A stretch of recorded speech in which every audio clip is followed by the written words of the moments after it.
Hai kawan kabinet, kabar kabinet sepekan hadir dengan 3 berita pilihan pekan ini. Bersama saya Anindita Lintang, inilah 3 beritanya. Berita pertama, pemerintah Indonesia terus melakukan upaya diplomasi untuk meredakan ketegangan atau deeskalasi situasi geopolitik di Timur Tengah. Dalam pernyataannya, Selasa 16 April 2024, Menteri Luar Negeri Retno Marsudi mengungkapkan bahwa pihaknya telah melakukan komunikasi intensif dengan para pemimpin dunia, termasuk dari Iran, Arab Saudi, Yordania, Mesir, Persatuan Emirat Arab, Uni Eropa, Jerman, Belanda, serta Amerika Serikat. Dalam komunikasi tersebut, Menlu menegaskan pentingnya menahan diri dan mengurangi eskalasi konflik. Selain itu, pemerintah juga terus memantau dan mengupayakan perlindungan terhadap WNI di wilayah konflik. Menlu mengatakan, pemerintah telah menyampaikan imbauan perjalanan, menyiapkan saluran telepon darurat, termasuk menyampaikan arahan langsung kepada WNI di Iran dan Israel mengenai langkah-langkah yang harus diambil jika situasi memburuk.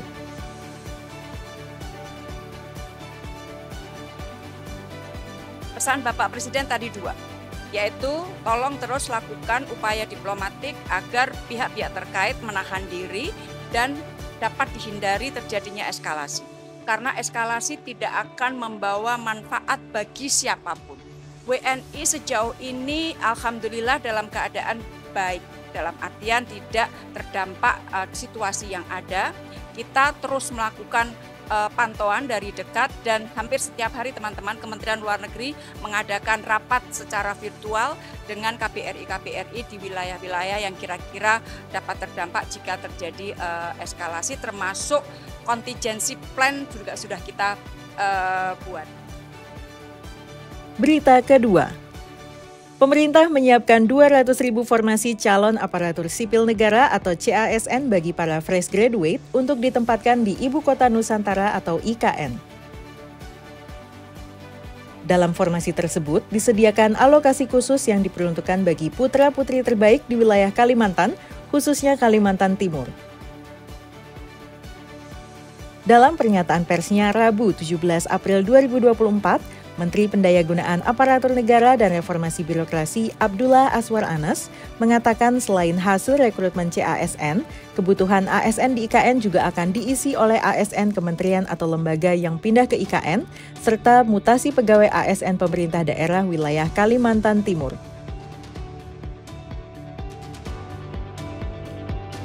Kita sedang akan membuat kebijakan, persisnya nanti akan diputuskan di Ratas, akan ada persentase khusus putra-putri Kalimantan di dalam formasi CPNS ini. Kemudian mutasi pegawai ASN Pemda wilayah Kalimantan Timur. Mutasi dimungkinkan, tapi harus melalui seleksi terbuka.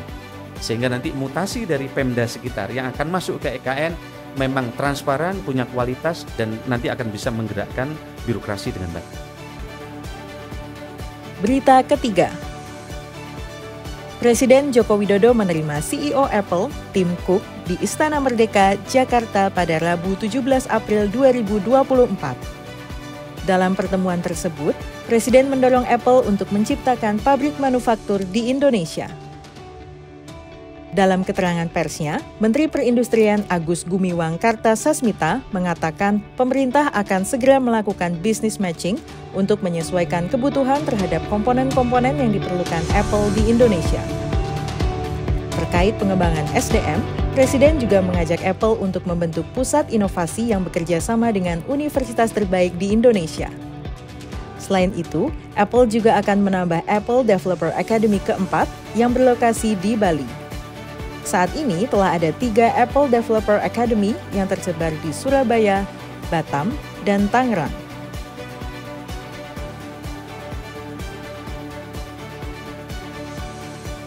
Jadi tadi kami sudah sepakat bahwa proses tersebut akan kita mulai. Proses untuk membangun manufaktur mereka di Indonesia atau mereka menggunakan komponen-komponen yang memang sudah bisa diproduksi di Indonesia. Nah nanti setelah dari sini dari Kemenprint nanti akan melakukan proses business matching. Kami sudah punya listnya terhadap komponen-komponen apa saja, komponen-komponen HP, cellphones ya yang sudah diproduksi Indonesia yang mungkin bisa kita kawinkan, namanya business matching. Ya. Itu tadi 3 berita pilihan pekan ini. Anindita Lintang, Kabar Kabinet Sepekan, pamit.